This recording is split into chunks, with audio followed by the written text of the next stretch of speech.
जैन परंपरा में कर्म क्षय के उपायों में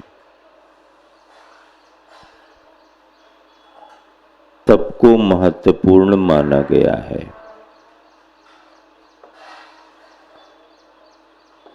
कर्म क्षयार्थम तप्यते इति तपः, जिसे हमने तप माना है या जिसे तप कहा जा सकता है, वो तप कर्मों के क्षय के लिए होता है।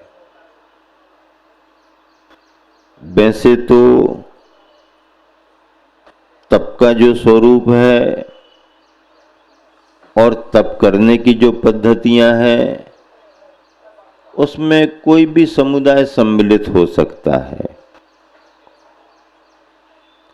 लेकिन उसके उस तप को हम तप के रूप में भले व्याख्या कर देंगे, पर वो तप कर्म क्षय का कारण नहीं बनता है।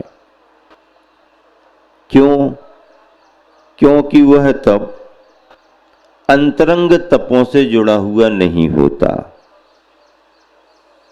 और इसलिए उनके उन तपों को बहिरंग तप कह दिया जाता है।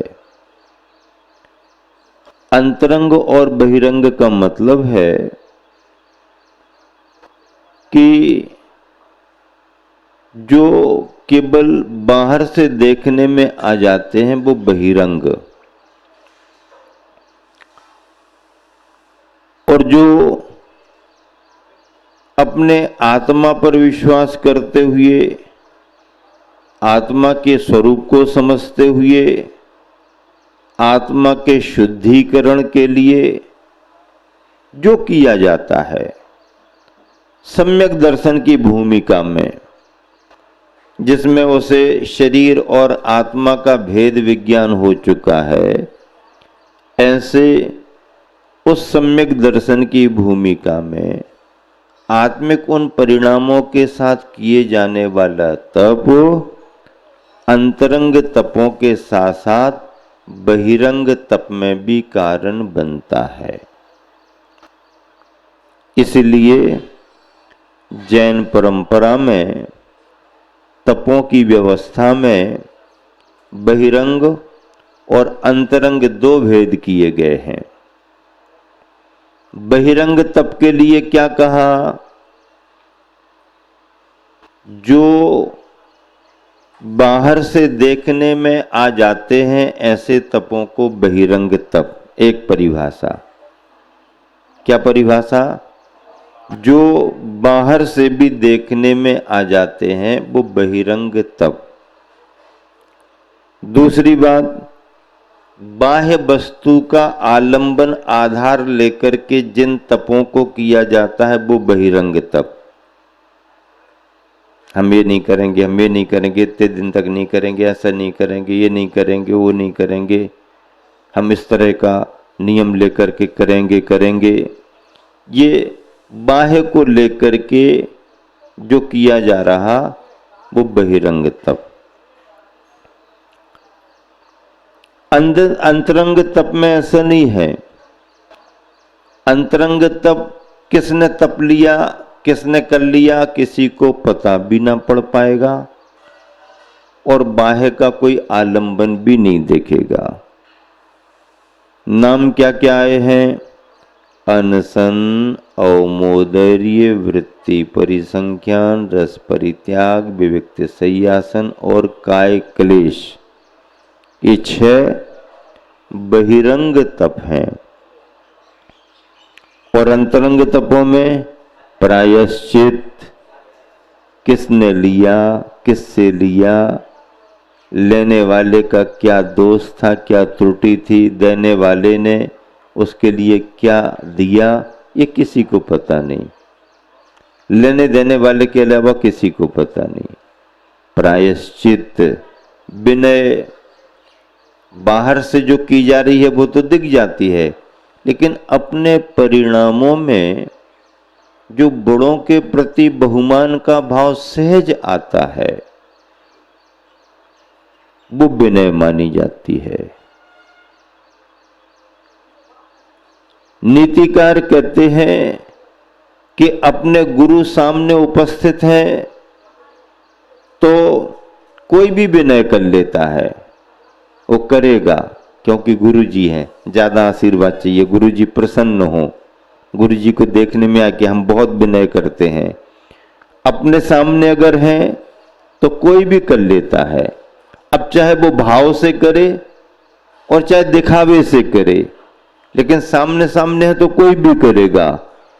लेकिन सच्ची और आंतरिक विनय वो मानी जाती है कि प्रत्यक्ष में तो वो करता ही करता है, अगर प्रत्यक्ष में मौजूद नहीं है तो मौजूदगी मानते हुए जैसे प्रत्यक्ष में करता था वो परोक्ष में भी कर रहा है, परोक्ष में भी कर रहा है, तो वो विनय उसकी पारमार्थिक विनय मानी जाती है। सामने सामने प्रसन्नता करने के लिए, ज्यादा आशीर्वाद पाने के लिए या भय के कारण नहीं करेंगे तो ऐसा ना हो 1 2 3 आप देख लो ऐसा वैसा आदि कुछ भी कर लेता है। लेकिन अगर उपस्थित नहीं है, सामने हमारे नहीं है, फिर भी उनका स्मरण करना, फिर भी उनके गुणों का बखान करना, फिर भी उनको पाने की बार बार भावना भाना, फिर भी उन्होंने जो अपने पर उपकार किया है उसका उल्लेख करना, कृतज्ञता ज्ञापित करना और परिणामों में उनके प्रति विनम्रता का भाव रखना, ऐसी परोक्ष में भी की जाने वाली विनय बहुत आंतरिक भावों की पारमार्थिक विनय मानी जाती है। ये कहने में आए या ना आए, परिणामों में आती है, और जब परिणामों में आएगी तो किसी न किसी रूप में प्रकट तो होगी ही होगी। प्रायश्चित, विनय, वैयावृत्ति, कितना बड़ा महत्व है। सामने वाले को जरूरत है या नहीं ये पूछना नहीं, लेकिन करने का भाव, वो कराए ना कराए उनके ऊपर है, लेकिन निवेदन करना, क्या हम आपकी थोड़ी सी वैयावृत्ति कर सकते हैं? आपकी अनुकूलता है क्या वैयावृत्ति कराने की? पूछ करके करना। पहुंचे, पाँव खींच लिया, एक लिया है महाराज, अरे भैया क्या कर रहे? नहीं हम वैयावृत्ति करने आए, आप ही ने तो प्रवचन में बताया था वैयावृत्ति किया करो, वैयावृत्ति कर रहे हम। अब नहीं अभी जरूरत नहीं है। अरे महाराज जी क्या आपको जरूरत नहीं है? जरूरत तो हमारे लिए है। अच्छा तुम्हें भी जरूरत है, थोड़ा सुन देखो तो, समझो तो, फिर उसके बाद भी फिर क्या करना? अब महाराज जी, अरे महाराज जी वैसे भी आपका शरीर नहीं है ना, आप ही तो कहते शरीर हमारा नहीं, अब हमें जो करना सो करने दो। इसका नाम वैयावृत्ति नहीं है।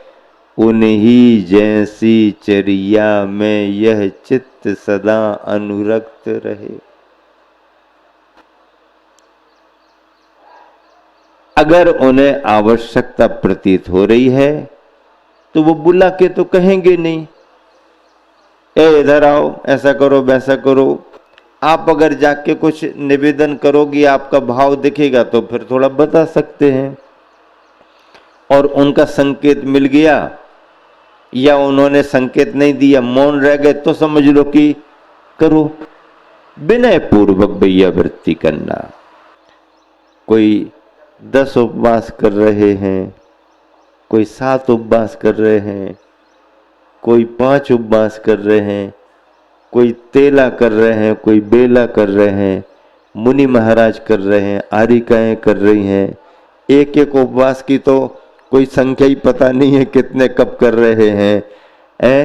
फिर अपन देखते हैं एक दूसरे को, देखो वैयावृत्ति करने को जाते, वैयावृत्ति करते, ये करते वो करते, ये सब भैया वृत्ति की भावना साधर्मी वात्सल्य मानी जाती है, सम्यक दर्शन के अंग को पुष्ट करती है।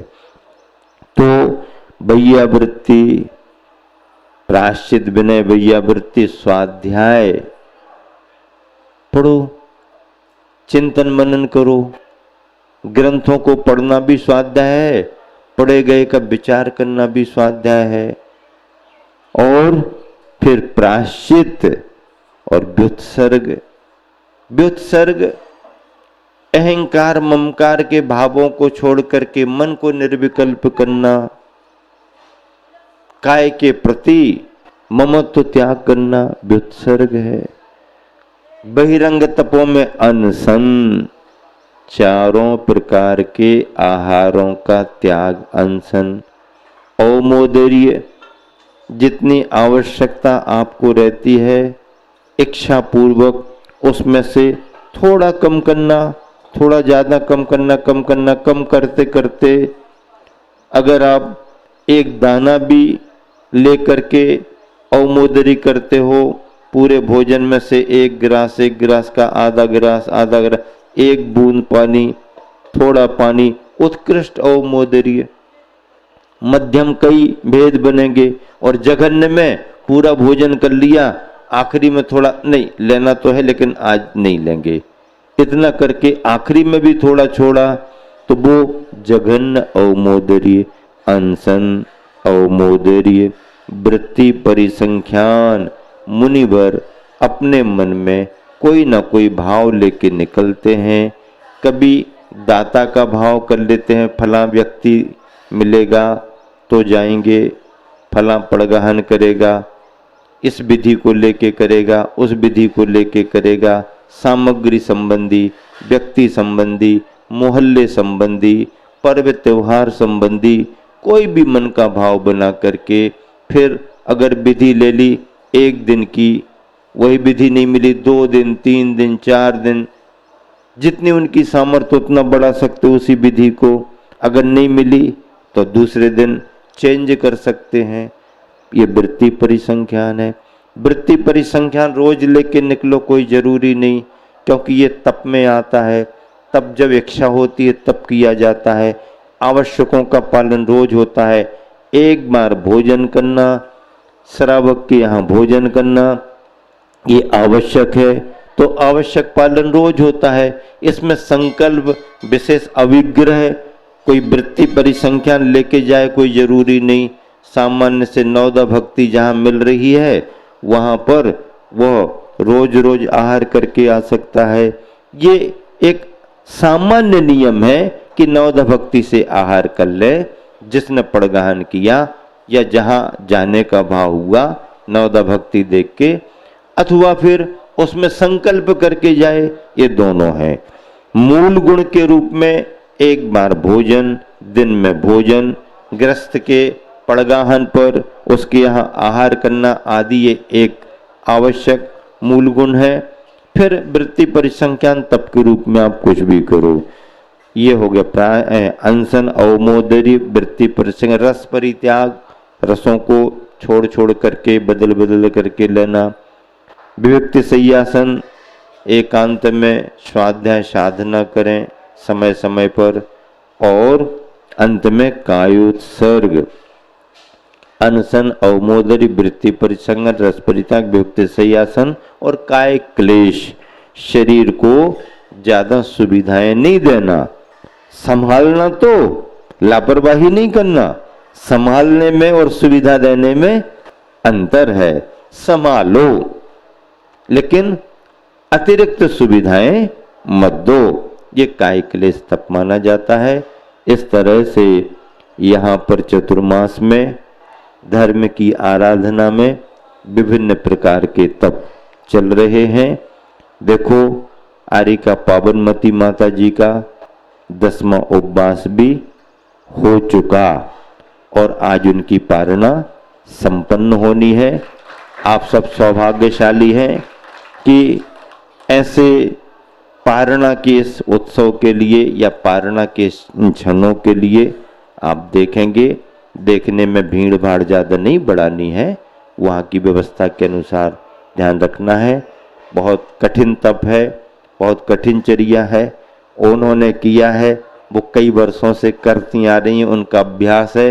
मैं तो बहुत अनुमोदना करता हूँ, प्रशंसा करता हूँ, भावना भाता हूँ कि मैं भी करूँ, लेकिन अभी तो मुझे बहुत सोचना पड़ेगा।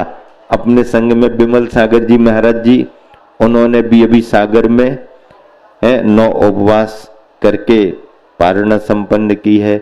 बेला तेला करने वाले महाराज जी तो बहुत हैं। पिंडरी में अपने नीरज सागर निर्मल सागर जी महाराज का चतुर्मास हो रहा है, उन्होंने भी 5 उपवास करके और उनकी भी पारणा संपन्न हुई है। अपन यहीं से अनुमोदना कर रहे हैं कि महाराज जी स्वस्थ रहें। और पिछले वर्ष हमारा चातुर्मास पिंडरी में था, इस वर्ष उनका है, खूब अच्छी प्रभावना करें। पूज्य सागर जी ने तेला भी की थी, अभी बेला भी की है। और वात्सल्यमती माता जी के भी 7 उपवास हो गए हैं, उनकी भी पारणा संपन्न होनी है। कोई एक आगतमती माता जी, उनके भी 5 हो गए हैं, उनकी भी पारणा होनी है। तो ये मधुबन शिखर जी और गुणायतन का स्थान ज्ञान की प्रभावना भी बढ़ा रहा है और तपस्चरण की भी प्रभावना बढ़ा रहा है। आप सब भक्तजन अभिषेक के लिए तैयार हैं। मन कितना प्रसन्न होता है जब इतने लोग शुद्ध वस्त्र पहन करके जिनेंद्र भगवान का अभिषेक करते हैं, कितना मन प्रसन्न हो जाता है। और आप लोग जिस प्रसन्नता पूर्वक करते हैं, उससे आपको कितना सातिशय पुण्य का आश्रय होता है, उसकी आप कल्पना नहीं कर सकते। और देखो, कमेटी और कमेटी के सारे कार्यकर्ता आपके आने के पहले ही सारा व्यवस्थित प्रबंध करके रखते हैं कि आने वाले यात्रियों के लिए खूब बढ़िया अच्छे तरीके से धर्म लाभ लेने का अवसर प्राप्त हो। बहुत अच्छा है, धर्म की प्रभावना बहुत अच्छी बढ़ रही है। समय का ध्यान रख करके सभी को सभी कार्य करना है। और 1-2 दिन में ही संघ अपनी दैनिक दिनचर्या जो हम लोगों की बनी है वो तो चालू हो गई है। आर्यिका संघ में उनके स्वाध्यायों का समय अलग है, हम लोगों का स्वाध्याय का समय डेली दिनचर्या अपने सब सामूहिक स्वाध्याय, दोपहर में, शाम को भक्ति आदि आदि चल ही रही है। लेकिन प्रतिदिन अब आपको अच्छे तरीके से भी आचर्षी की पूजन या और कुछ जो भी सुबह सुबह मिलेगा उसकी चर्चा भी करके और घोषित कर दिया जाएगा, ताकि सभी को ज्ञात रहे और सभी समय पर उपस्थित होकर धर्म लाभ लें। सभी लोग उत्साह पूर्वक खूब अच्छे से शांति धारा संपन्न करो, अपने नाम पर, अपने परिवार के नाम पर, विघ्न बाधाओं को दूर करने के लिए, मन की प्रसन्नता बढ़ाने के लिए, स्वस्थता पाने के लिए और जिन शासन जिन धर्म की प्रभावना बढ़ाने के लिए रोज रोज शांति धारा करो। शांति धारा करने वालों की अनुमोदना करो। महावीर भगवान की।